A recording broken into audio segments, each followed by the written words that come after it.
हरे हरि जय जय राम कृष्ण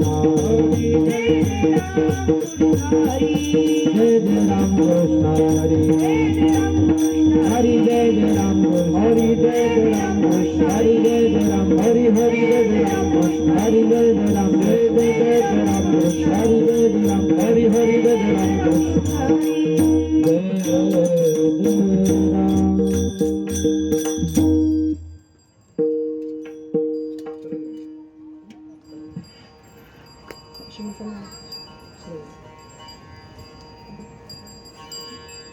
सुंदर ते ध्यान उभे विटेवरी सुंदर ते ध्यान उभे विटेवरी सुंदर ते ध्यान उभे विटेवरी सुंदर ते ध्यान उभे विटेवरी गणपती वरी देवोनिया गणपती वरी देवोनिया गणपती वरी देवोनिया तुलसी हार गळा कासे पितांब तुलसी हार गळा कासे पितांब तुलसी हार गळा कासे तुलसी हार गळा कासे पितांब निरंतर हे तिजा आवडी निरंतर हे तिजा तर हे तिजा मकर कुंडले गणपती श्रवकर कुंडले गणपती मकर कुंडले गणपती श्रवकर कुंडले गणपती श्रवंती भवानी विराजी भवानी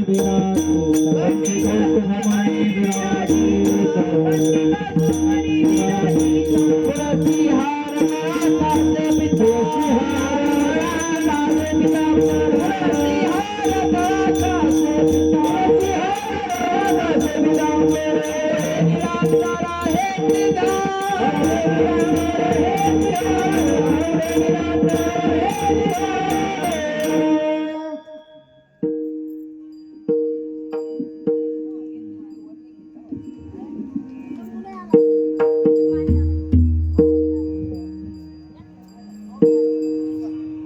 तुका म्हणे माझे हेचे सर्व सुख तुका म्हणे माझे हेचे सर्व सुख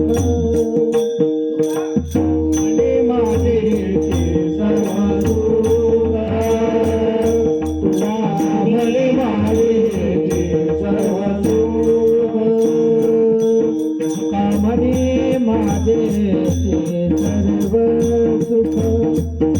तुका म्हणे माझे सर्व सुख तुका म्हणे माझे सर्व सुख तुका म्हणे माझे सर्व सुख काही नसली मुख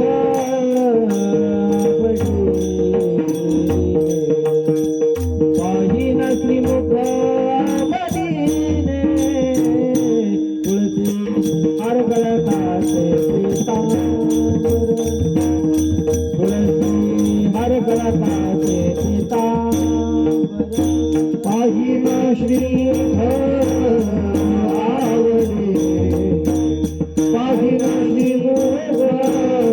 आवडी तुलसी हर गला कासे पीतांबर तुलसी हर गला आवडे निरंतर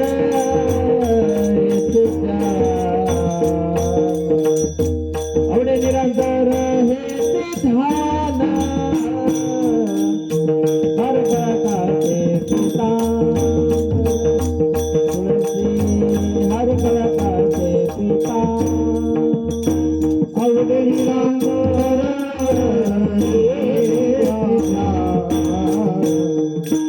आवडे निरंतर हे ध्यान हर कासे पितांबर तुलसी हर तुलसी हर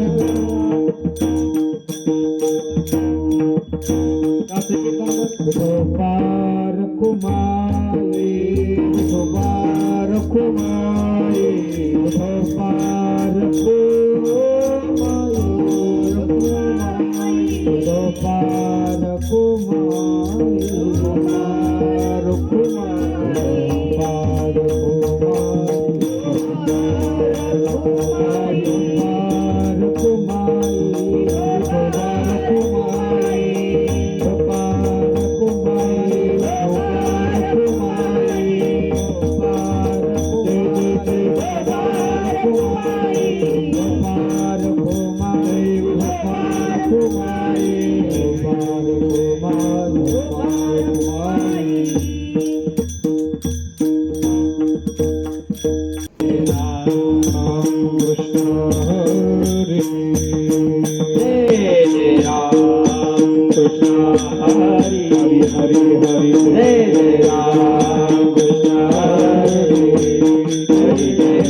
रूप पाहता लोचनी सुख झाले गो साजनी रूप पाहता लोचनी सुख झाले गो साजनी तो हा विठ्ठल बरवा तो हा माधव तो हा माधव बरवा तो हा माधव रूप पाहता लोचनी सुख झाले गो साजनी रूप पाहता लोचनी सुख झाले गो साजनी तो हा विठ्ठल बरवा तो हा माधव तो हा माधव बरवा तो हा माधव बहुत सुकृताची देवी म्हणून विठ्ठली आवडी तो हा विठ्ठल बरवा तो हा माधव बरवा तो हा माधव बरवा तो हा माधव बहुत सुकृताची देवी म्हणून विठ्ठली आवडी तो हा विठ्ठल बरवा तो हा माधव बरवा तो हा माधव सर्व सुखाचे आदर बापर कुमारे सर्व सुखाचे आदर बापर कुमारे दिवर सुखाचे आदर बापर कुमारे दिवर सर्व सुखाचे आदर बापर कुमारे दिवर सुखाचे आदर बापर कुमारे दिवर सर्व सुखाचे आदर बापर कुमादेवीवर तो हा विठ्ठल बरवा तो हा माधव तो हा माधव बरवा तो हा माधव सर्व सुखाचे आदर बापर कुमादेवीवर तो हा विठ्ठल बरवा तो हा माधव तो हा माधव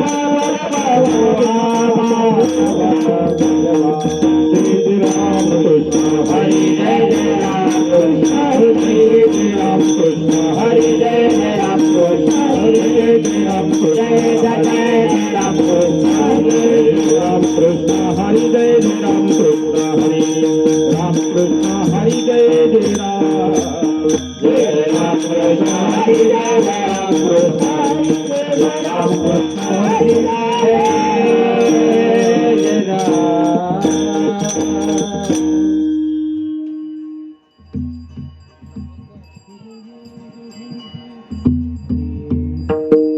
सदा नाम घोष करो हरि कथा सदा नाम घोष करो हरि कथा सदा नाम घोष करो हरि कथा नाम घोष करो हरि कथा सदा चित्ता समाधान सदा चित्ता समाधान सदा चित्ता समाधान सदा नाम घोष करो हरि कथा सदा नाम घोष करो हरि नाम घोष करो हरि कथा नाम घोष करो हरि कथा सदा चित्त समाधान सदा चित्त समाधान सदा चित्त समाधान सर्व सुख ल्यालो सर्व अलंकार सर्व सुखाल्यालो सर्व सुख ल्यालो सर्व अलंकार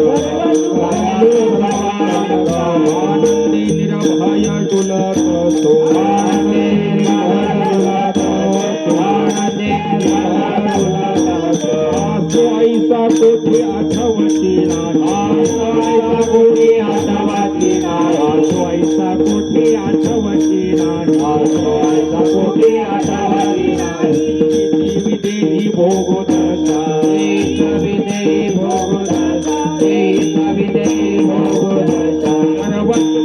आलो सर्व अलंकार सर्व सुखाला आलो सर्व अलंकार सर्व सुखाला आलो सर्व अलंकार सर्व सुखाला आलो सर्व अलंकार आनंदे निर्भय डुलत आनंदे निर्भय डुलत आनंदे निर्भय डुलत तुका म्हणे आम्ही झालो अग्निरूप म्हणे आम्ही झालो अग्निरूप म्हणे आम्ही झालो अग्निरूप म्हणे आम्ही झालो अग्निरूप गुणी पाप पुण्य अंगा गुणी पाप पुण्य अंगा गुणी पाप पुण्य सर्व सुख लालो सर्व अलंकार सर्व सुख लालो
सर्व नाम घोष करू हरि कथा सदा नाम घोष करू हरि कथा सदा नाम घोष करू हरि सदा नाम घोष करू हरि कथा सदा नाम घोष करू हरि कथा सदा नाम घोष करू हरि कथा सदा नाम घोष करू हरि कथा सदा नाम घोष करू हरि कथा तेने सदा चित्ता समाधान तेने सदा चित्ता समाधान सर्व सुख लालो सर्व अलंकार सर्व सुख लालो सर्व अलंकार सदा चित्ता समाधान तेने सदा चित्ता समाधान सर्व सुख लालो सर्व अलंकार सर्व सुख लालो सर्व अलंकार आनंदे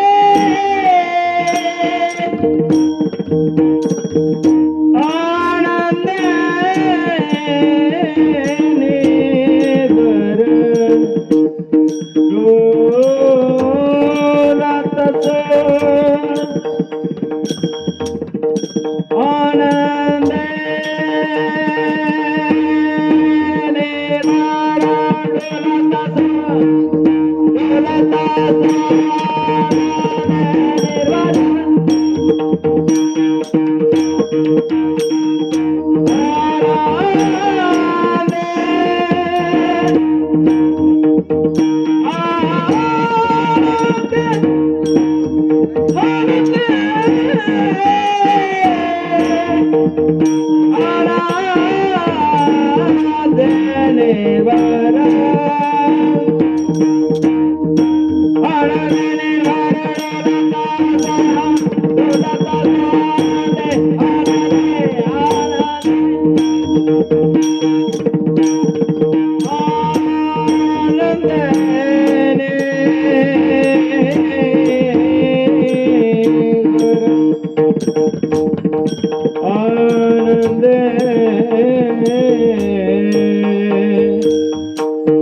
विठ्ठल विठ्ठल विठ्ठल विठ्ठल विठ्ठल विठ्ठल विठ्ठल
पुरुष मंडळी एवढी आपली मोकळी जागा आहे तेवढी आपण भरायला पाहिजे.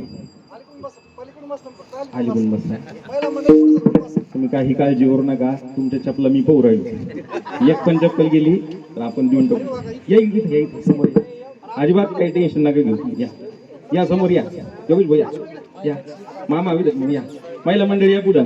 त्या मोबाईलची पाहिजे मग या. काही काळजी करू नका तुम्ही. कसं वाटतं थोडं मंडप असं भरून वाटतं. तुम्ही असं लांब लांब गेले ना तर मी पण पाठीमागे त्याच्यामुळे या तुम्ही जवळ. आणि कोरोना पण झालेला नाही मला त्याच्यामुळे काही चिंता नका करू. कोणी दोन घेतले बसले. सदा नाम घोष करू हरी कथा तेने सदा चित्ता समाधान सर्व सुख ल्यालो सर्व अलंकार आनंदे निर्भर डुलत असो ऐसा कोठे आठवची नाही देहीची विदेही भोगू दशा सर्व सुख ल्यालो सर्व अलंकार आनंदे निर्भर डुलत तुका म्हणे आम्ही झालो अग्निरूप लागोने दो पाप पुण्य अंगा सर्व सुख ल्यालो सर्व अलंकार आनंदे निर्भर डुलत पांडुरंगा करो प्रथम नम पांडुरंगा करो प्रथम नम पांडुरंगा करो प्रथम नम पांडुरंगा करो प्रथम नम सरी चरण संततिया सरी चरण संततिया सरी चरण संततिया प्रभावारे कथेला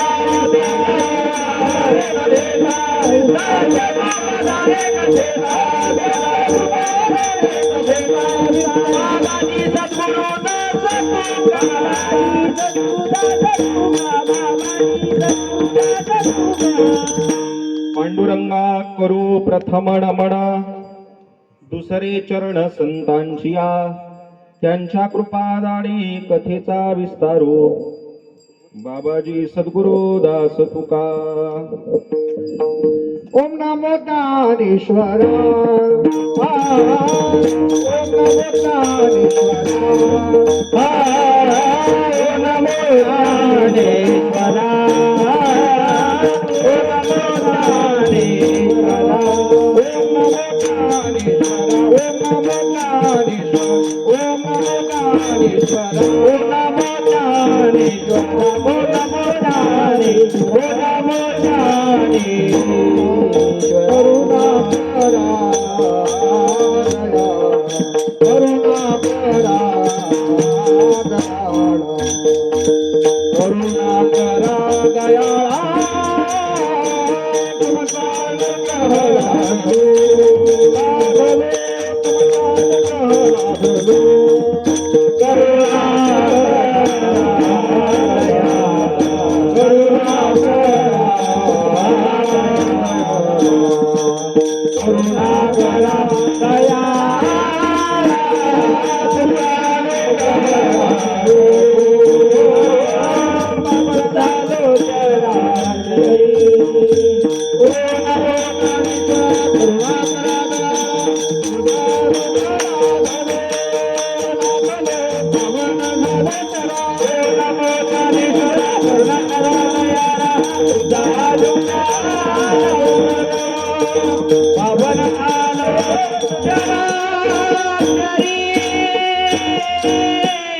ओम नमो ज्ञानेश्वरा करुणाकरा दयाळा तुमचा अनुग्रह लादलो पावन झालो चराचरी काषाय वस्त्रं करदंडधारिणं कमण्डलू पद्मकरेण शंखं चक्रं गदा भूषित भूषणाढ्यं श्रीपादराजं शरणं प्रपद्ये गुरुर्ब्रह्मा गुरुर्विष्णू गुरुर्देवो महेश्वरः गुरुर्साक्षात् परब्रह्म तस्मै श्री गुरवे नमः.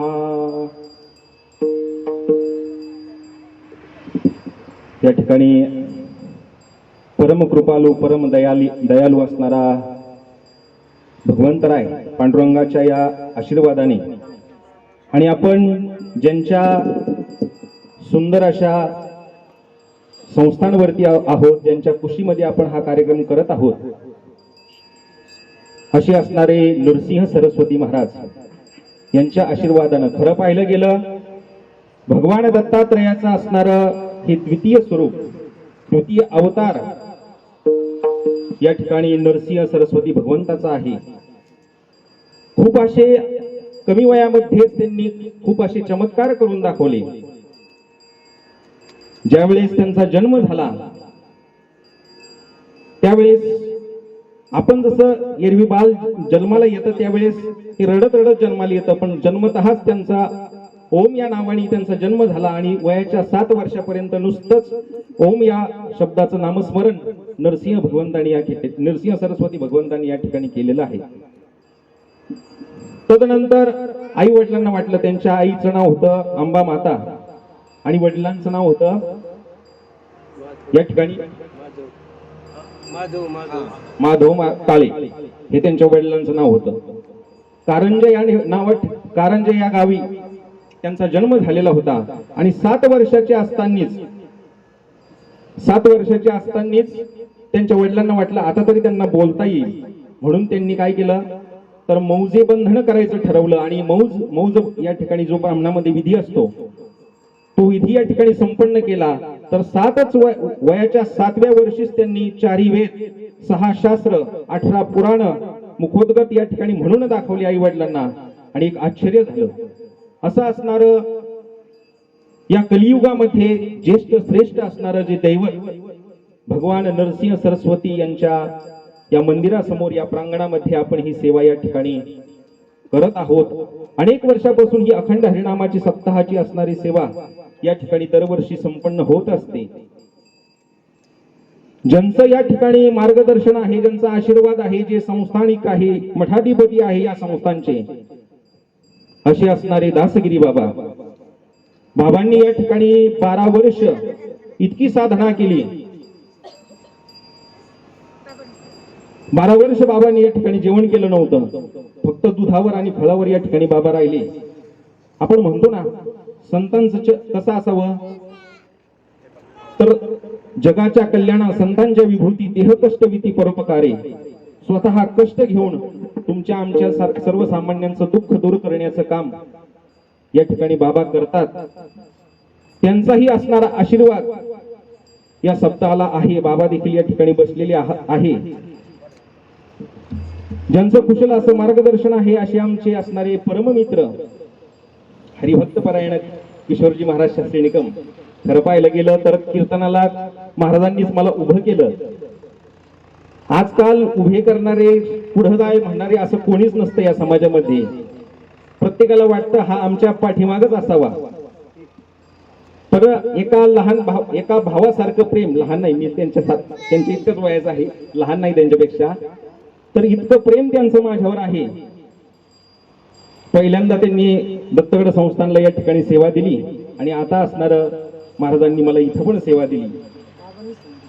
बाबांनी जरी सांगितलं पण तुम्ही मला उभं केलंय कीर्तनाला असं सांगणं गरजेचं आहे. असे असणारी माझ्यावर नितांत प्रेम करणारे हरिभक्तपरायण किशोरजी महाराज शास्त्री निकम हे देखील स्वतः टाळ घेऊन उभे आहे. त्यांना देखील खूप खूप धन्यवाद.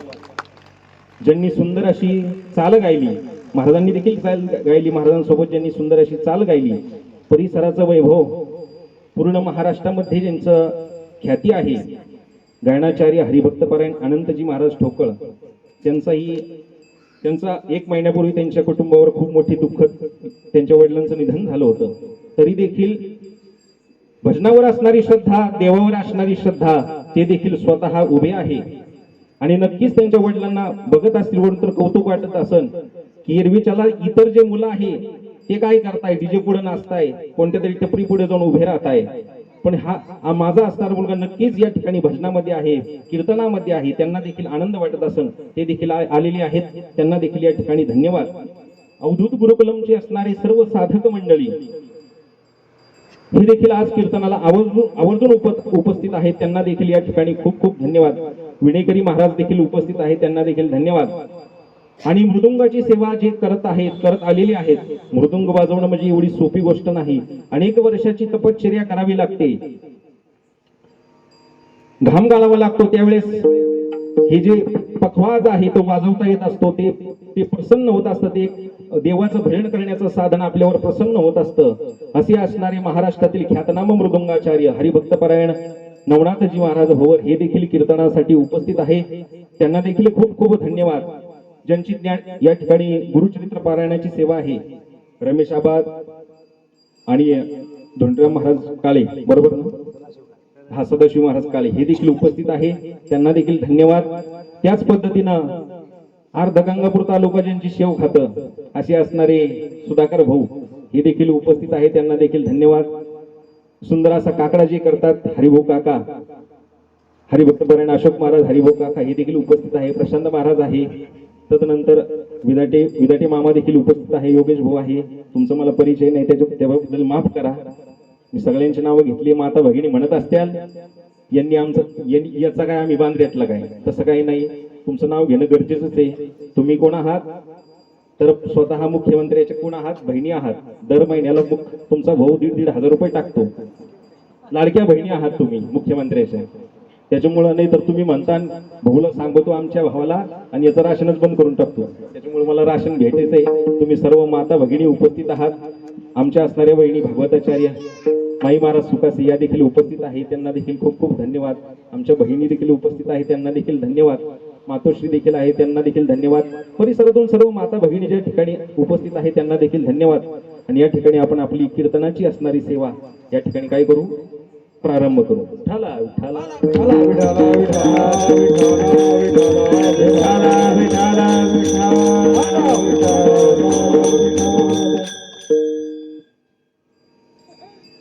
आज कीर्तन रूपी सेवेकरिता निवडलेला असणारा अभंग आहे. जगद्गुरु जगदवंदनीय पंचम वेदाचे करते देहू निवासी, जे वारकरी संप्रदायाच्या कलशस्थानी शोभतात असे असणारे जगद्गुरु श्रीमंत श्री तुकोबराय यांचा 4 चरणाचा असा अभंग कीर्तन सेवेसाठी निवडलेला आहे. विठ्ठला विठ्ठला विठ्ठला.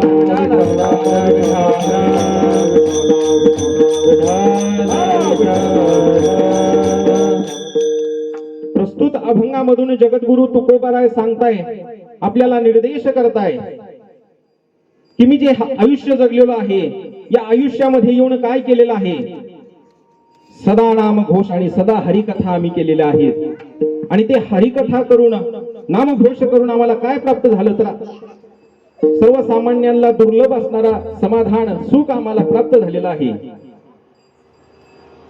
आणि हे सुख हे समाधान प्राप्त करून कशामुळे प्राप्त झालं, याचं फळ काय झालं आम्हाला, तर आम्ही असणारा जो अलंकार आहे, सर्व सुखाचा अलंकार आम्ही या ठिकाणी परिधान केलेला आहे, जो कोणालाही इतरांना भेटत नाही. या देहामध्ये असून सुद्धा आम्ही विदेह देहाची अवस्था आम्ही उपभोगत आहोत. आणि इतर सर्वसामान्य माणसांना जे सुख दुःख प्राप्त होत असतं, आपल्या कर्मानुसार जे सुख दुःख उपभोगावं लागत असतं, ते जे सुख दुःख आहे, ज्याप्रमाणे अग्नी असतो, अग्नीच्या जवळ कोणी जात नाही, अग्नीच्या जवळ जी वस्तू जाते ती स्वतः अग्नी स्वरूप होऊन जात असते. अशी असणारी वस्तू स्वतः अग्नी त्याच्यामध्ये जाऊन स्वतः आपलं रूप धारण करत असतो. तसं आम्ही अग्नीसारखं राहिलो, कधीही आमच्यापाशी सुख आलं नाही, कधी दुःख आलं नाही. आणि हे होण्याचं कारण, हे घडण्याचं कारण तर काय झालेलं असेल तर आम्ही सदा काय घेतलं, नामस्मरण घेतलं, सदा काय केलं, हरिकथा गेली. असा असणारा सुंदर 4 चरणाचा अभंग आज सेवेकरता या ठिकाणी घेतलेला आहे.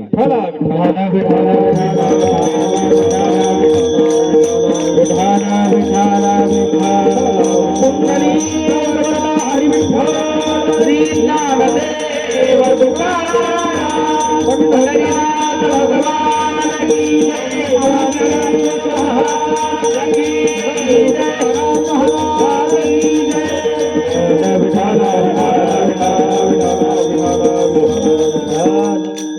सुंदर माईक सिस्टीम सुद्धा रणने पाटलांनी दिली, त्यांना सुद्धा धन्यवाद आहे.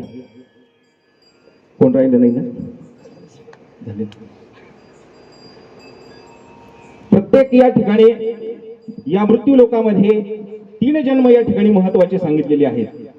पहिला जन्म आहे तो देवाचा, दुसरा जन्म आहे तो संतांचा आणि तिसरा जन्म आहे मानवाचा. तुमचा माझा या ठिकाणी जन्म हा महत्वाचा आहे. काहीतरी उद्दिष्ट घेऊन या ठिकाणी प्रत्येक जण येत असतो. प्रत्येकाचं काहीतरी उद्दिष्ट आहे. उद्दिष्ट म्हणण्यापेक्षा काहीतरी व्यापार आहे. देवाचा देखील व्यापार आहे, संतांचा देखील व्यापार आहे आणि तुमचा आमचा देखील व्यापार आहे. व्यापार म्हणण्यापेक्षा तुमचा आणि माझा सुद्धा काहीतरी व्यवसाय आहे, धंदा आहे. देवाचा सुद्धा काय आहे? धंदा आहे आणि संतांचा सुद्धा धंदा आहे. धंदा हा शब्द वाईट नाही. देवाचा धंदा या ठिकाणी सांगितलेला आहे. हाती धरोणी या गदा हाची धंदा करीत असे. जगद्गुरु तुकोबारायाने सांगितलेलं आहे की धंदा हा शब्द वाईट नाही. केवडिया चक्र गदा केवडिया चक्र गदा केवडिया चक्र गदा केवडिया चक्र गदा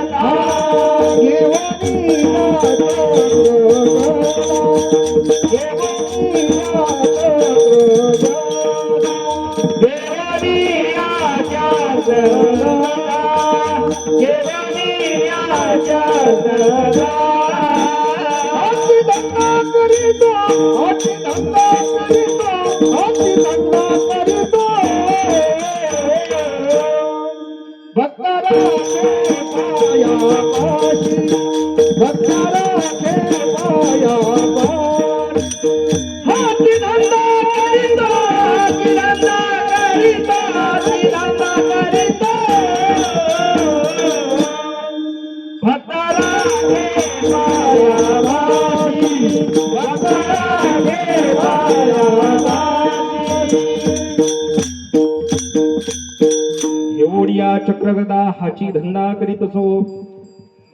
भक्ता राखे पायापाशी दुर्जनांची संहारी. भगवंत काय करतो? दुर्जनांचं संहारण करण्याचं काम करतो.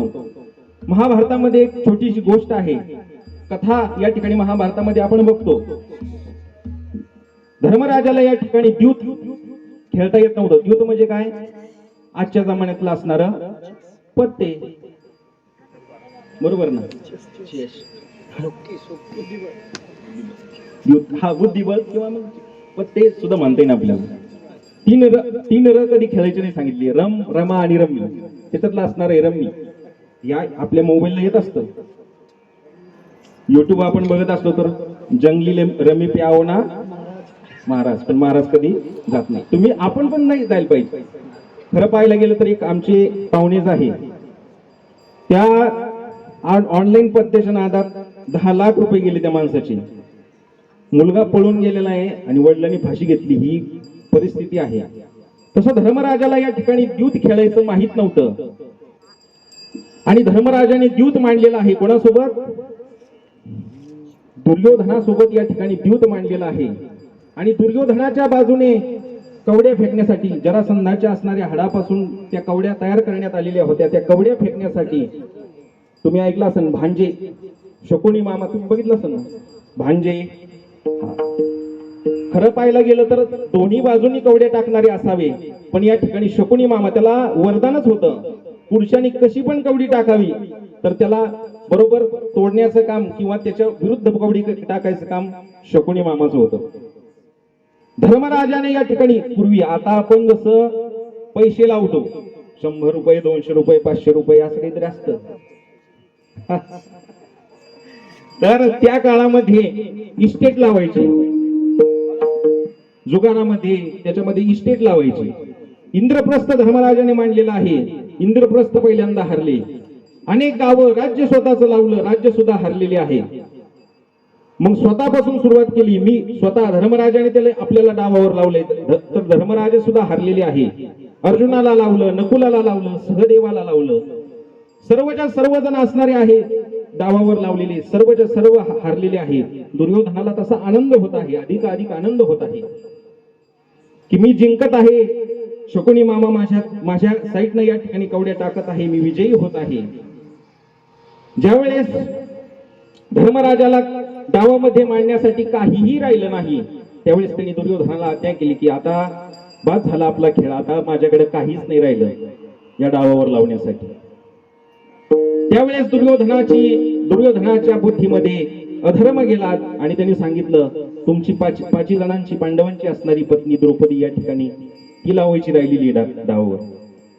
आणि धर्मराजा कधीही आयुष्यात खोटं न बोलणारा माणूस आज आपल्या पत्नीला या ठिकाणी डावावर लावलेला आहे.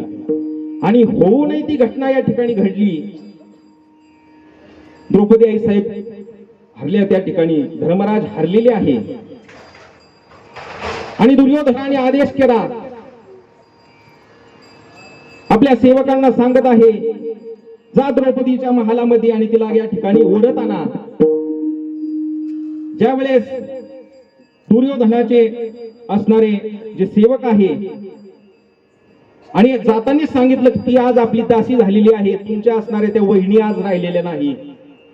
दुःशासनाला सांगितलं होतं, दुःशासनाने आवाजच देत गेला द्रौपदी द्रौपदी, आणि त्यांनी आवाज ओळखला.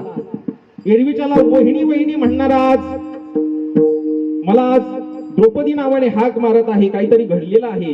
आणि ज्यावेळेस द्रौपदी आई साहेबांपाशी दुःशासन गेलेला आहे आणि म्हणत आहे चला तुम्हाला या ठिकाणी महालामध्ये भर सभेमध्ये बोलवण्यात आलेलं आहे, त्यावेळेस द्रौपदी आई साहेब सांगत आहे की मी आता रजस्वला नारी आहे, तुम्हाला मला हात लावायचा सुद्धा अधिकार नाही, मला नेऊ नका. दुःशासन ऐकत नाही. त्यावेळेस त्यांनी सांगितलं, द्रौपदी आई साहेब म्हणत आहे अरे त्या ठिकाणी माझे असणारे 5 पती आहे, अर्जुनासारखा धनुर्विद्येमध्ये पारंगत असणारा पती आहे की जो तुझं एका बाणामध्ये शिर धडावेगळं करेल.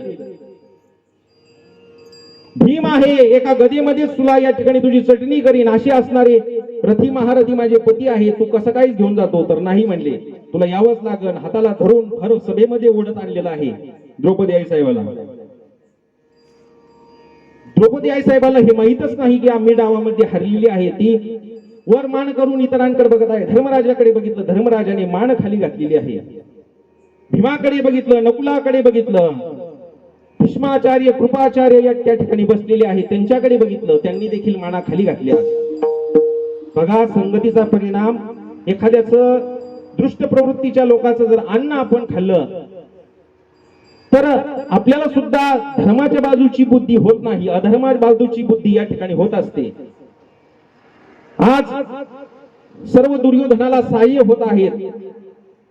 द्रौपदी ज्यावेळेस हतबल झाली, या सगळे असमर्थ ठरलेले आहे, त्यावेळेस द्रौपदी आई साहेब स्वतः हात वर करत आहे आणि आनंदजी महाराज हात वर करत आहे आणि देवाला हाक मारत आहे. कोठे गुंतला वेळ काया लावी, कोठे गुंतला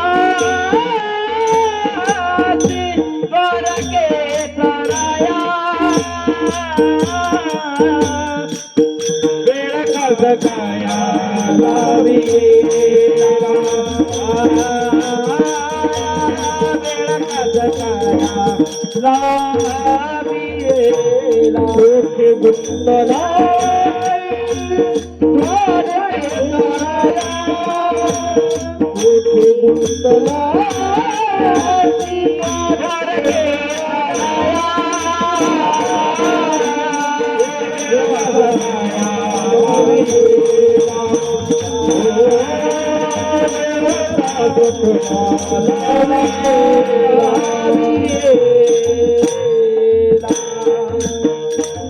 गोड प्रमाण दिलं महाराजांनी. कोठे गुंतलासी द्वारकेच्या राया, वेळ का सखया लाविला. मी देवाचा असणारा तुम्हाला उद्दिष्ट सांगतोय, देवाचा जन्म घेण्याचं कारण सांगतोय, देवाचा असणारा धंदा या ठिकाणी सांगतोय. ज्यावेळेस द्रौपदी आई साहेबांनी आवाज दिलावर हात करून भगवान परमात्मा गरुडाचा असणारा जो स्पीड आहे एका तासाला 1,00,000 किलोमीटरचा असणारा स्पीड तो सुद्धा मागे टाकली आणि भगवंत स्वतः गरुडाच्या पुढे देखील जाऊन हजर राहिले आणि नुसत्याच साड्या पुरवल्या नाही, स्वतः भगवंत काय झाले तर साडी झाले. दुःशासन, दुर्योधन अनेक जण द्रौपदी आईसाहेबाची साडी ओढण्याचं काम करत आहे, त्यावेळी स्वतः भगवंत सहाय्य झाले. भगवंताचा असणारा जन्माचं आपण उद्दिष्ट बघत आहोत की देवाचा सुद्धा जन्म कशासाठी होतो तर भक्तांचं रक्षण करण्यासाठी या ठिकाणी होत असतो. अनेकांचं रक्षण केलं. परित्राणाय साधूनां विनाशाय च दुष्कृतां यदा यदा हि धर्मस्य ग्लानिर्भवति भारत अभ्युत्थानमधर्मस्य तदात्मानं सृजाम्यहं परित्राणाय साधूनां विनाशाय च दुष्कृता धर्म संस्थापनार्थाय संभवामि युगे युगे. ज्यावेळेस अधर्म या मृत्यू लोकांमध्ये फोफावतो, अधर्माकडे व्यक्तींची मनुष्याची वाटचाल होत असते, त्यावेळेस असणारा भगवान परमात्म्याचा स्वतः अवतार घेत असतात आणि त्यावेळेस तो स्वतः मग मी कोणाला मारतोय आपले परकीय कोणालाही बघत नाही. जो अधर्माने वाटचाल करतोय ना त्याचा मग सहार नक्कीच भगवंत करतो. विठ्ठला विठ्ठला विठ्ठला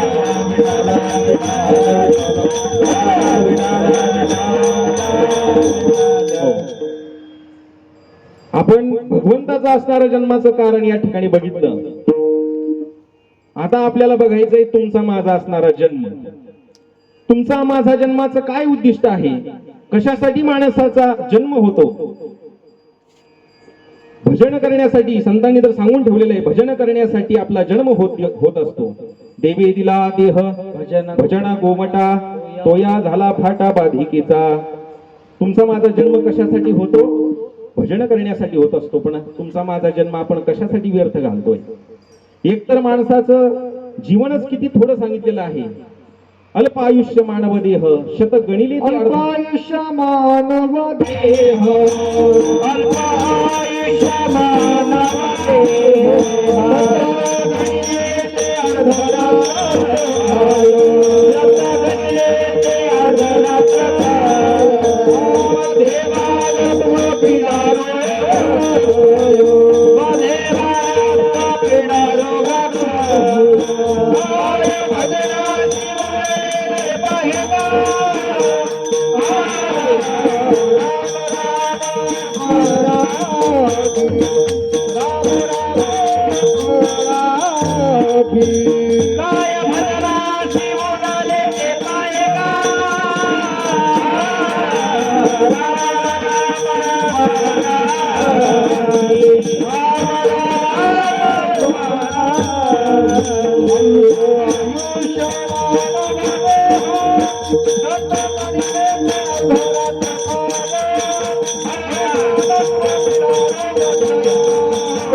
अल्प आयुष्य मानव देह. माणसाचा देहच किती अल्प आहे.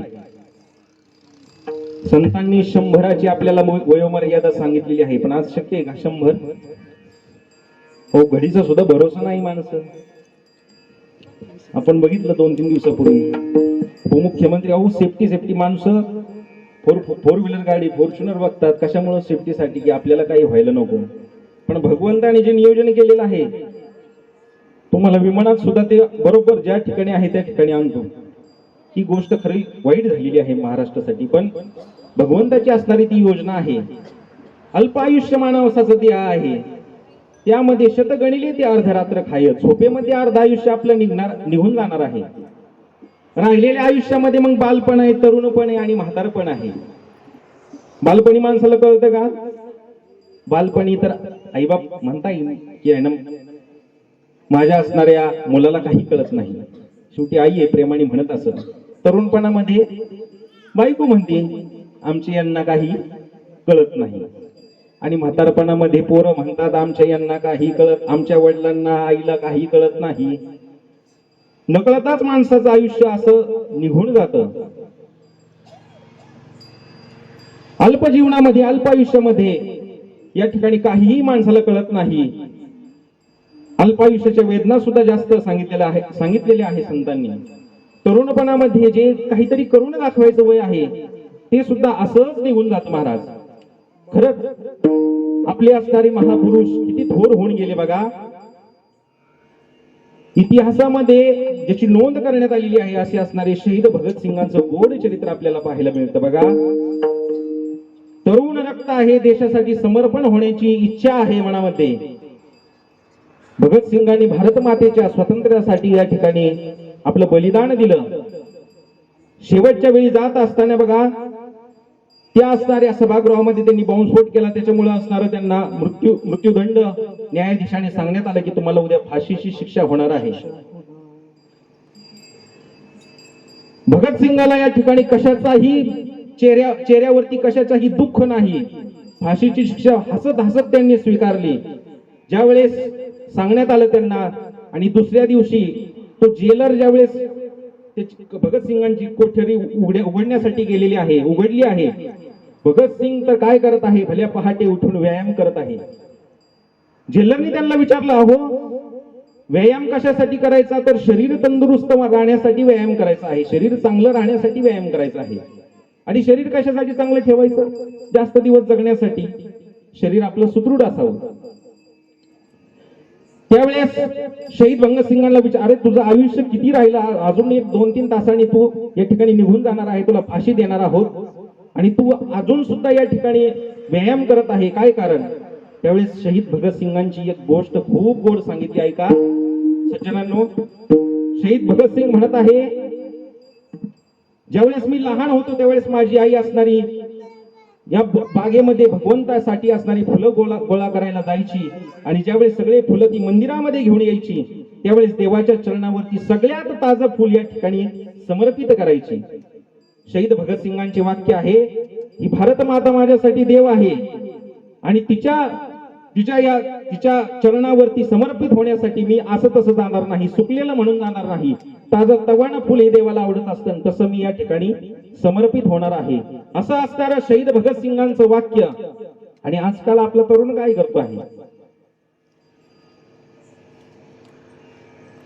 एखाद्या टपरीवरती उभा राहिलेला आहे, पुड्या खात आहे, तंबाखू गुटखा दारू मध्ये धुंद झालेला आहे. अहो आजकालचे तरुण शरीर बळकटी बघितली, एकाला कड घातलं महाराज, त्यांनी हात वर केला तर खांद्याला जाऊन फुसलं, ते बळजबरी 2 माणसं लावून त्याला वाढावं लागलं तेव्हा ते कड निघलं. अशी असणारे आपल्या तब्येती. त्यातल्या त्यात एखाद्याला जर आरती दिली तर त्याला ताप येतो, तीर्थ दिलं तर त्याला थंडी वाजते. असे असणारे आपले आजकालचे तरुण. पण देशासाठी ज्यांनी बलिदान दिलं असे असणारे शहीद भगतसिंग, माणसांचं असणारं उद्दिष्ट कशासाठी जन्माला येतोय हे आपण या ठिकाणी बघत आहोत. माणसाने अशी कीर्ती करावी, काहीतरी करून जावं की गेलेले वर्ण आपलं नक्कीच नाव निघावं. आणि वयोवृद्ध झाल्यानंतर हा परमार्थ कळून काहीतरी करण्याची उमेद ठेवून आहे का शक्य? नाही. एकदा वय सरलं काहीही खरं नाही. 80 वर्षाचं झाल्यावर सुचला आता माळ घालायला पाहिजे, शक्य आहे का? पर घातली तरी त्याचा काय उपयोग आहे? नको, जे खायचं नव्हतं ते खाल्लं, जे प्यायचं नव्हतं ते पिला, नको तिथं गेला आणि आता माळ घालायची.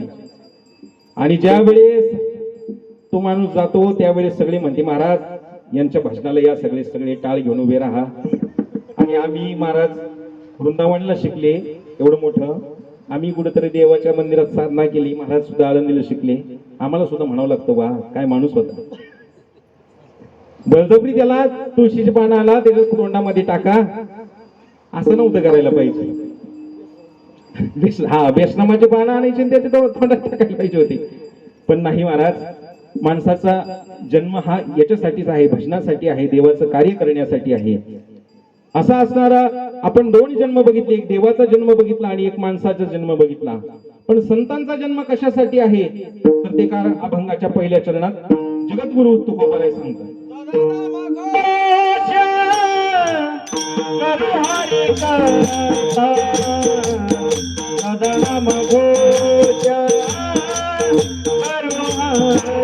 कथा करू हरी सदा नाम घोष करू हरी सदा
नाम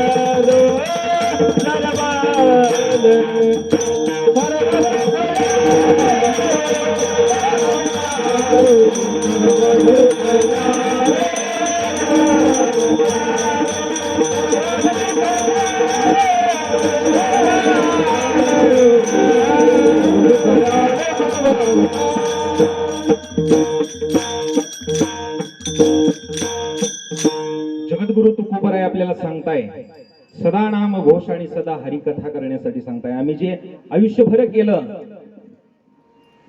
बघा, जे संतांच्या सहवासात राहिले, ज्यांनी सदा नामस्मरण ऐकलं, मग ते सजीव असलं तरी त्यांनी नामस्मरण केलं, पण निर्जीव गोष्टी सुद्धा त्याच्यातून नामस्मरणाचे उच्चार आपल्याला ऐकायला मिळाले. संतांच्या चरित्र बघितलं तर आपल्याला समजतं. मंगळवेढ्याचे असणारे थोर सतपुरुष संत चोखोबराय आयुष्यभर ज्यांनी पांडुरंगाच्या मंदिरासमोर, कारण मंदिरामध्ये प्रवेश नव्हता, आयुष्यभर पांडुरंगाच्या मंदिरासमोर भजन केलं, रामकृष्ण हरी नामाचा जप केला, इतकी असणारी साधना घडली. आणि ज्यावेळेस एक दिवस काम करत असताना, मंगळवेढ्याची असणारी तटबंदी बांधत असताना चोखोबराय या ठिकाणी तटबंदीच्या कामामध्ये व्यस्त होते आणि अचानक ती तटबंदी कोसळली. शेकडो लोक त्या ठिकाणी मृत्युमुखी पडलेले आहे. अनेक लोकांचं देहावसन झालेलं आहे. आणि ही गोष्ट परमात्म्याला ज्यावेळेस कळली, डोळ्यामध्ये अश्रू आले की माझा असणारा एक भक्त, आयुष्यभर ज्यांनी साधना केलेली आहे, असे असणारे चोखोबराय आज आपल्यातून निघून गेले.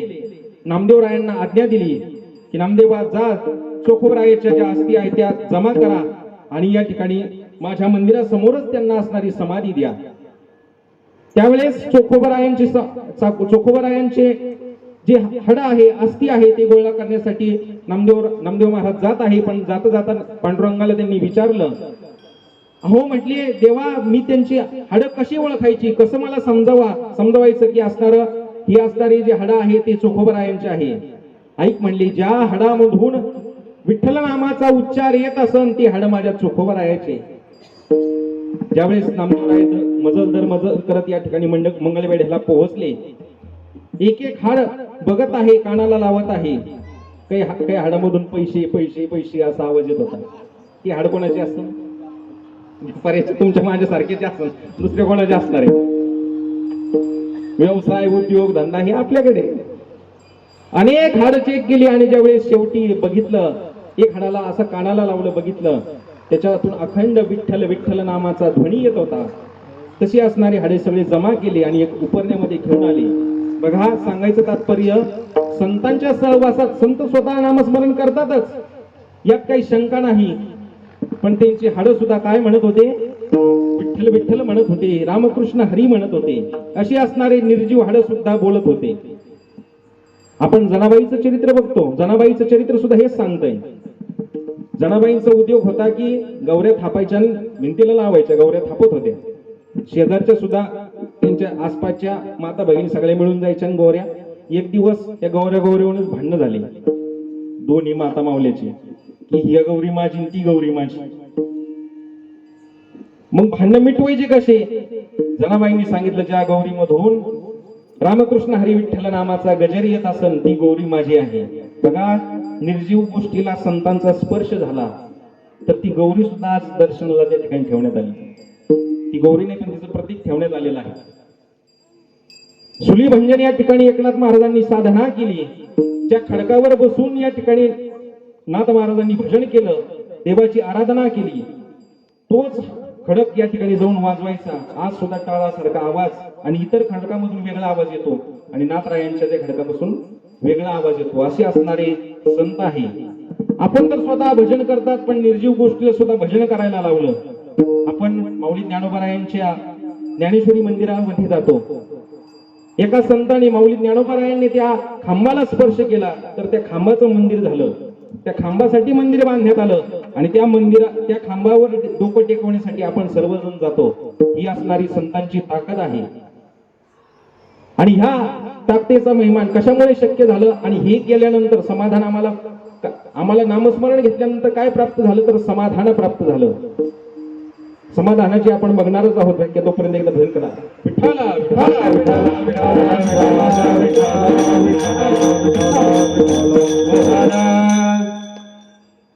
आपण समाधान शोधत आहोत. समाधान म्हणजे सुख शोधत आहोत. सुख कशामध्ये आहे? आपण एवढं ओढताण करतोय, अनेक गोष्टीमध्ये सुख बघतोय. आहे का सुख त्या गोष्टीमध्ये? नाही महाराज. सुख जर असतं तर आपल्याला ते एकदा भेटल्यानंतर, ती गोष्ट प्राप्त झाल्यानंतर परत त्या गोष्टीची आपल्याला अपेक्षा राहिली नसती. सुखरूप कोणती गोष्ट आहे तर संतांनी आपल्याला सांगून ठेवलेलं आहे. सुखरूपाई साधू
सुखरूपाईसा तुझ्या कोडी सांगा माझ्या पांडुरंगा सारी खाजो. संतांनी तर सांगून ठेवलेलं आहे की जी गोष्ट प्राप्त केल्यानंतर आपल्याला कोणतीही गोष्ट प्राप्त करण्याची इच्छा राहत नाही. असा कोण आहे? देव आहे. पण आपले प्रयत्न कसे चालू आहे? चुकीच्या ठिकाणी चालू आहे. एकदा काय झालं, एक आजीबाई शेंदुरवाड्यामध्ये गोधडी शिवायचं काम करत होती. घरामध्ये बसलेली आहे, संध्याकाळचा टाइम आहे आणि गोधडी शिवत आहे. आणि शिवता शिवता दोरा या ठिकाणी सुईमध्ये ओवताना अचानक सुई पडली खाली आणि दारामध्ये असणारा त्या अंगणामध्ये मोठा असणारा मर्क्युरी 5000 वॅटचा मर्क्युरी लावण्यात आलेला होता. त्या ठिकाणाहून आमचे रामेश्वर महाराज चाललेले होते. त्यांना वाटलं की आजीबाई काय करताय म्हणून पाहायला जाऊ आपण. आजीबाई अंगणात आलेली आहे आणि बघत आहे, शोधत आहे. मग आजीबाईला रामेश्वर महाराजांनी विचारलं की काय हरवलं आजीबाई? आजीबाई म्हणताय की माझी असणारी सुई या ठिकाणी हरवलेली आहे. ठीक आहे म्हणे. रामेश्वर महाराज बघत आहे, सापडत आहे, पण सापडायला काही तयार नाही. मग रामेश्वर महाराजांना वाटलं माझे 2 डोळे हे सापडू शकलं नाही, आपण 4 डोळे करू इथं.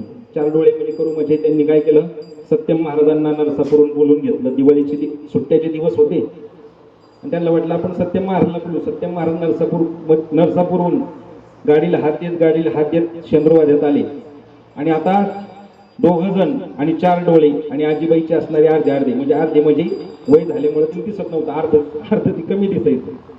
असे सगळे शोधायला लागले. 2 जण शोधत असणारे त्यांना सापडत नाही.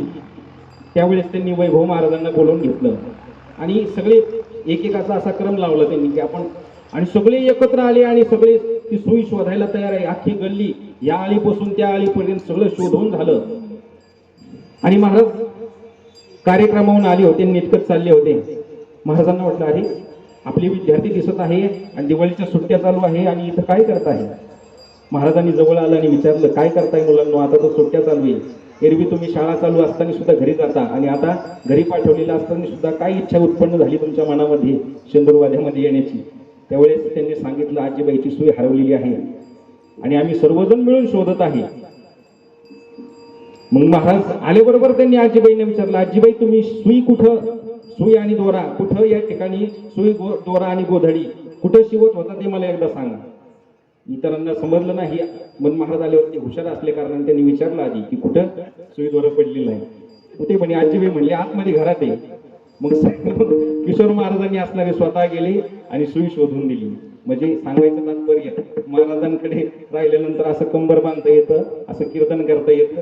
मी तर 5 वर्षापासून महाराज आपला संबंध आहे, पण कीर्तन शिकलो महाराज. तुम्ही राहिले तर मोठी एखादी कथाकार होता. सुई नाही पण परमात्मा नक्कीच ती शोधून देतील. ठाला विठाला विठाला विठाला विठाला. सांगायचं तात्पर्य एकच आहे, आपला जो मार्ग आहे, आपली शोधण्याची पद्धत आहे ती चुकलेली आहे. पण संतांपाशी गेल्यानंतर, संतांना विचारल्यानंतर संत आपल्याला निश्चितच सांगून देत आहेत की मला हे समाधान कशामुळे प्राप्त झालं, तर मी सदा भगवंताचं नामस्मरण केलं, सदा देवाला आळवलं आणि हे भगवंताचं नामस्मरण केल्यामुळे, समाधान प्राप्त केल्यामुळे आमच्या आयुष्यात काय झालं, काय आम्हाला मिळालं, तर ते असणारा अभंगाच्या 2ऱ्या चरणामध्ये सर्व सुख झाले सर्व नमस्कार, सर्व सुख झाले सर्व नमस्कार, सर्व सुख सर्व नमस्कार,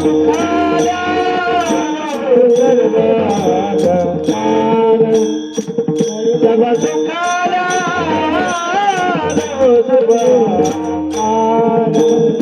सर्व सुख झाले सर्व नमस्कार, सर्व सुख झाले सर्व नमस्कार,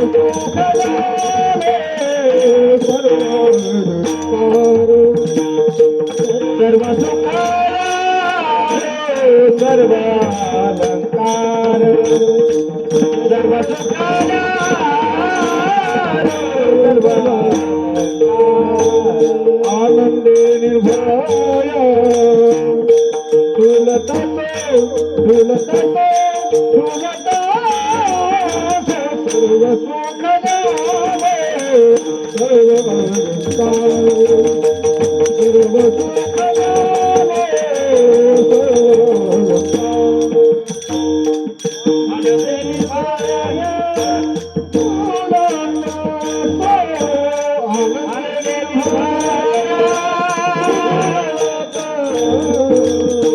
सर्व सुखाला सर्व सर्व सुखाला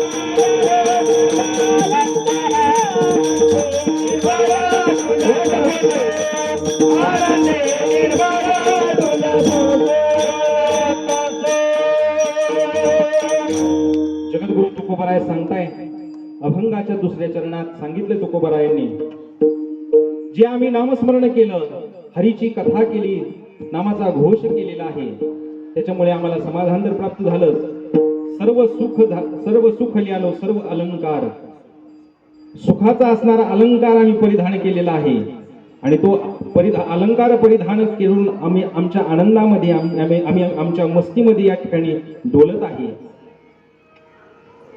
जगद्गुरु तुकोबरायांची अभंगाची असणारी साधना इतकी झाली महाराज.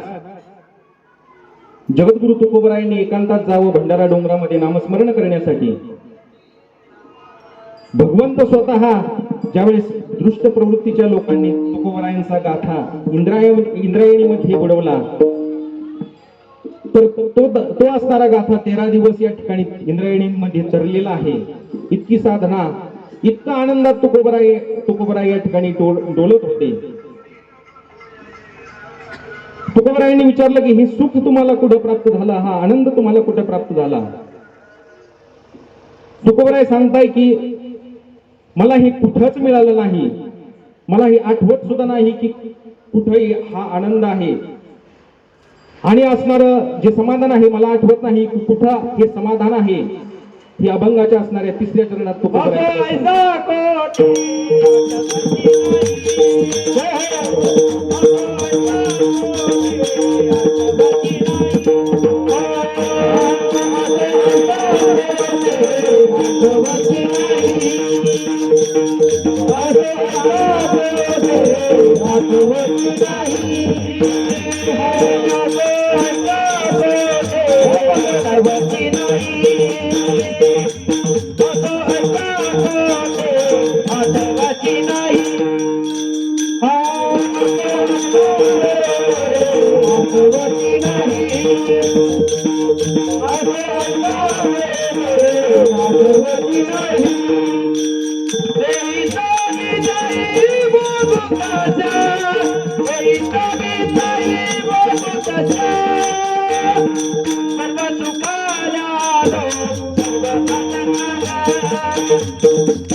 जगद्गुरु तुकोबरायांनी आपल्याला सांगितलंय. वा सुंदर महाराज, एकदा टाळी वाजवा महाराजांसाठी. गोड महाराज म्हटले तुकोबरायांनी आपल्याला सांगितलंय, असो ऐसा कोठी आठवची नाही. आपण अनेक पंथ अनेक संप्रदायाच्या पाठलाग करतोय. टीव्हीवर दिसणारे नॅशनल इंटरनॅशनल असणारे संप्रदाय आपल्याला आपलीशी वाटतात, पण जवळच असणाऱ्याची किंमत खरी नसते माणसाला. पण तुकोबरायांना माहित होतं वारकरी संप्रदाय रूपी या ठिकाणी कळस्थानी तुकोबराय आहे, ज्ञानोबरायांनी पायाभरणी केलेली आहे. आणि ही जी देवाचं नामस्मरण सरळ सोपी साधी असणारी साधना इतर कुठंच मला आढळली नाही. असो ऐसा कोठे आठवची नाही. आणि या देहामध्ये विदेह अवस्था आम्हाला प्राप्त झाली. देह शिल्लकच राहिला नाही. विदेह अवस्था म्हणजे देह नसणे. देह नसून सुद्धा आम्ही असणारी भगवंताची साधना करत आलेलो आहे. तिची साधना करत करत कायमस्वरूपी राहणार आहे. याला म्हणतात आपण विदेह अवस्था. असं असणारं सुंदर या ठिकाणी अभंग तुकोबरायांनी 3ऱ्या चरणामध्ये आपल्याला सांगून गेलेला आहे.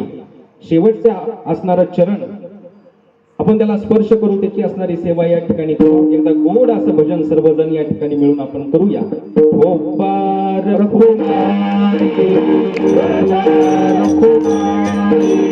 हरी जय जय जय हरी जय जय जय हरी जय जय जय हरी जय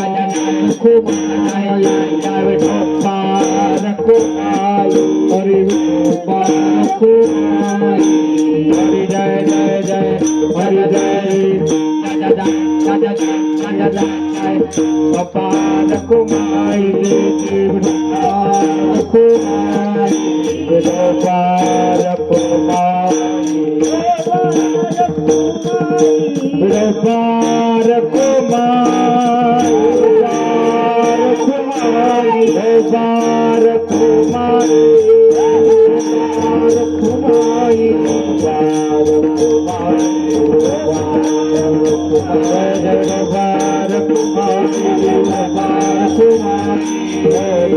Kumar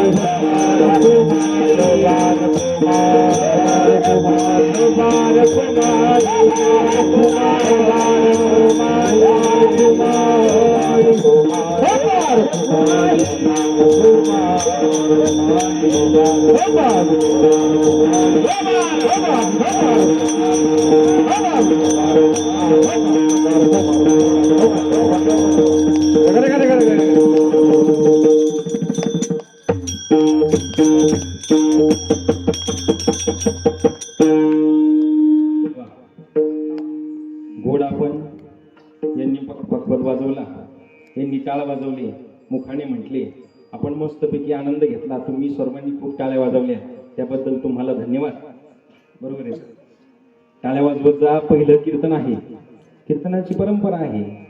इथं आल्यानंतर आपण या धर्ममंडपामध्ये बसलेलो आहे. ज्यावेळेस भजन होईल त्यावेळेस गोड अशी टाळी वाजवायची, देवाचं नामस्मरण करायचं. हीच जागा आहे महाराज. या मंडपाच्या मध्ये, या मंडपाच्या बाहेर जर आपण पडलो तर काही नाही जे आपल्याला उद्धाराला कारण ठरणार आहे अशी कोणतीही गोष्ट नाही महाराज. सगळे आपल्या अधोगतीलाच कारण ठरणारे आहे. कोणला हात गेला, चला बा, कोण कुठे नेणार आहे आपल्याला. आता सध्या तर धूमधडाक्यात चालू आहे. चला भाऊ म्हणते माणसं, रोजानी घेऊन जातो आम्ही, पण आमचा काय असणारा प्रचार तुम्ही करा. पैसे देतो, हॉटेलला जीव घालतो महाराज. हॉटेलचं खाणं हे स्वादिष्ट असेल, पण इथला असणारा प्रसाद आहे महाराज, तो नक्कीच आपल्याला भगवंताचा आशीर्वाद दिल्याशिवाय राहणार नाही. त्या ठिकाणी आपल्या जीवाची, त्या जेवणाने आपल्याला जीवाची तृप्ती होईल, पण आपल्या आत्म्याची तृप्ती त्या जेवणाने होणार नाही महाराज. इथंच याच ठिकाणी आपला असणारा उद्धारून जाण्याचं साधन आहे. त्याच्यामुळे उद्या, आज तर झालंच, आजचं पहिल्या दिवसाचं कीर्तन म्हटल्यानंतर पहिल्या दिवशी एक पत्रावळी वाढायचं काम असतं. त्यांनी नामपरत कीर्तन, देवाचं नामाचं महात्म्य सांगणारा पहिल्या दिवशी असा दंडक असतो. जागरच्या दिवशी असणार आपल्याला मागणी पर अभंग घ्यावा लागत असतो, आणि काल्याच्या दिवशी गवळण किंवा मग हंडी, दहीहंडी, काल्याचा अभंग आपल्याला घ्यावा लागतो. असा नियम असतो. आणि नामाचं महात्म्य सांगणारे अभंग आपण या ठिकाणी आज घेतलेला आहे. तुकोबारायांनी असणारी गोड असं अभंगामध्ये प्रतिपादन केलं की मी सदा नामघोष केला, सदा हरीची कथा श्रवण केली, सांगितली, त्या नामाचं सामर्थ्य सांगितलं, आम्हाला कशामुळे हा आनंद प्राप्त झालेला आहे. तुकोबारायांची असणारी साधना इतकी झाली होती महाराज. तुकोबारायांची असणारे, त्यांनी वाईट, एक इतके थोर संत होऊन गेले तुकोबाराय, त्यांनी वाईटही दिवस बघितले, अनुकूलही परिस्थिती बघितली आणि प्रतिकूलही परिस्थिती बघितली. दोन्ही परिस्थितीमध्ये समाधान राहण्याची वृत्ती जगद्गुरु तुकोबारायांकडे होती. बघा, त्या परिसराची असणारी सावकारकी, 17 गावाची सावकारकी असं होते त्यांच्या तुकोबारायांकडे. कर्ज देण्याचं काम जगद्गुरु तुकोबाराय करायचे. एवढे श्रीमंत होते महाराज. तुकोबारायांची सासरे जर बघितले, आप्पाजी गुळवे, पुण्याचे असणारे आप्पाजी गुळवे, 1700 एकर जमीन होती महाराज सासूरवाडीला. इतके श्रीमंत तुकोबाराय होते. पण ज्यावेळेस दुष्काळ पडला, सगळ्या लोकांना आपलं असणारं दिलेलं कर्ज माफ केलं पहिल्यांदा जगद्गुरु तुकोबारायांनी. इतकं असणारं तुकोबारायांचं असणारं आपल्या देवावरती श्रद्धा होती. इतके वाईट दिवस बघितले तुकोबारायांनी नंतर की स्त्री एक अन्न करता मेली. तुकोबारायांची धर्मपत्नी अन्न करून मरावर, एवढे असणारे तुकोबारायांचे दिवस होते. आणि तुकोबारायांची श्रीमंती तर सांगितलीच मी तुम्हाला. आता जर तुकोबारायांची श्रीमंती बघायची असली तर आम्ही फक्त तुकोबारायांचा एक अभंग घेतो, त्या अभंगावर कीर्तन करतो. मी नाही घेत बरं का 25-30 हजार, पण 50-50 हजार रुपये घेणारे महाराज लोक आहे महाराज. एक अभंगाचं चिंतन मांडायचे, ही तुकोबारायांची श्रीमंती. एक अभंग, असे किती अभंग तुकोबारायांनी सांगून ठेवलेले आहे आपल्याला. त्याचा काही मोबदला घेतला का तुकोबारायांनी? काहीच नाही महाराज, फुकट दिलं सगळं जगाला. आपण जर असतो तर आपण महाराष्ट्रातले सगळ्यात श्रीमंत झालो असतो. जर आपण आपली अभंग आपण रस्ता की आपली तर कोणी घेतलेच नसते, विचारलंच नसतं आपल्याला. पण जगद्गुरु तुकोबारायांची असणारी श्रीमंती सांगितली महाराज. एवढे श्रीमंत होते. नामसाधनेनं भगवंताची या ठिकाणी आळवणी केल्यानं असं दिव्यत्व तुकोबारायांना प्राप्त झालं. ज्याप्रमाणे अग्नी असतो बघा, अग्नीच्या जवळ जाण्याची कोणाची सामर्थ्य नसतं. आपण जर थोडं जरी गेलो तर ती अग्नीमध्ये एखादी गोष्ट मिसळली तर ती राखच करते, त्याचं स्वरूपच प्राप्त करून देते. अग्नीमध्ये एकदा गेलं अग्नीसारखंच होऊन जाणं. आणि आपण आपल्या कर्तव्य कर्माने जे आपल्याकडून कळत न कळत जाणून बुजून पण केलेलं पाप पुण्य असतं ते आपल्याला कारणीभूत असतं परत जन्म घेण्यासाठी. जर आपण पुण्य केलेलं असेल तर चांगलंच घडल, जर पाप केलेलं असेल तर वाईटच घडणार आहे. पण जगद्गुरु तुकोबरायांची असणारी नामसाधना इतकी श्रेष्ठ झाली महाराज की तुकोबरायांच्या जवळ सुद्धा पाप पुण्याने स्पर्शच नाही केला. स्वतः कसे झाले तर अभंगाच्या शेवटच्या चरणात जगद्गुरु तुकोबराय सांगताय आपल्याला. तुका म्हणे आम्ही झाला तुका म्हणे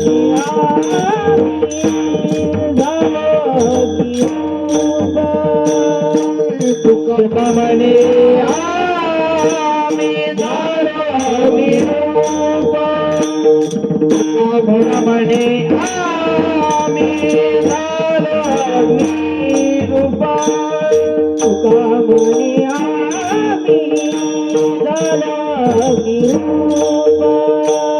तुका म्हणे आम्ही झाला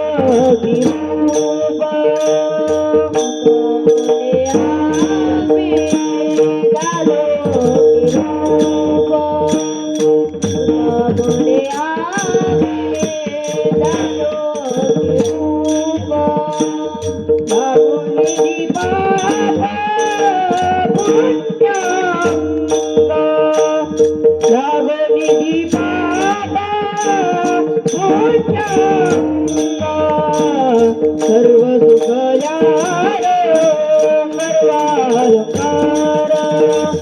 सुख सर्व सुख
या ठिकाणी झालेली सेवा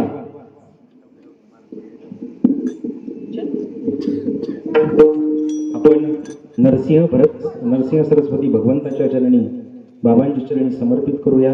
गोड असा अभंग आज कीर्तनासाठी निवडलेला होता. तुकोबरायांनी सांगितलेली जी साधना आहे नामसाधना आपण करूया.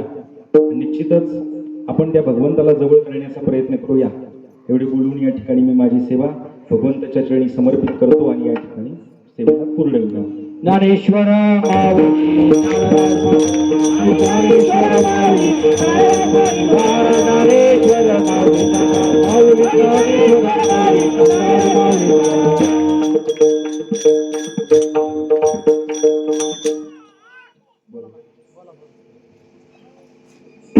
भगवान परमात्म्याच्या असीम कृपेनं सकल साधू संतांच्या कृपाशीर्वादानं आज आपल्या या श्री नरसिंह सरस्वती गडावर संपन्न होत असलेला अखंड विराम सप्ताह श्री गुरु चरित्र पारायण सोहळा या सप्ताहातील आज असणारी पहिल्या दिवसाची कीर्तनाची सेवा आदरणीय हरिभक्तीपरायण आमचे परमार्थ स्नेही महेशजी महाराज सुखासे माऊली आश्रम नागापूर महाराजांनी आपल्या अमृतुल्य वाणीमधून आज असणारी कीर्तनाची सेवा भगवंताच्या चरणी समर्पित केली. त्याबद्दल श्री नरसिंह सरस्वती गड आदरणीय बाबा त्याचप्रमाणे उपस्थित सर्वच भाविक मंडळी सर्वांच्या वतीनं आदरणीय महाराजांचे शतशः धन्यवाद.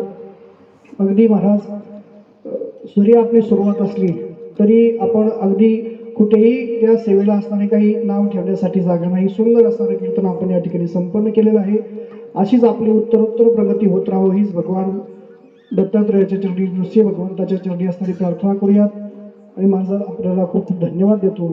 आज या ठिकाणी कीर्तनासाठी उपस्थित सर्वच महाराज मंडळी, ज्यामध्ये मृदंगाचार्य महाराज नुसते मृदंगाचार्य नाही तर आता त्यांची आपल्याला कीर्तनाची सेवा सुद्धा एक दिवस ऐकायची आहे.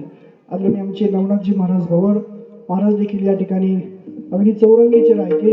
तुम्ही जर त्यांना म्हणले गायन करायला उभा राहा, ती गायनासाठी उभं राहते. तुम्ही जर म्हणले वाजवायला उभा राहा बसा, तर ते वाजवायला बसतात. कीर्तन करायला ते फेटा बांधून तयार असतात.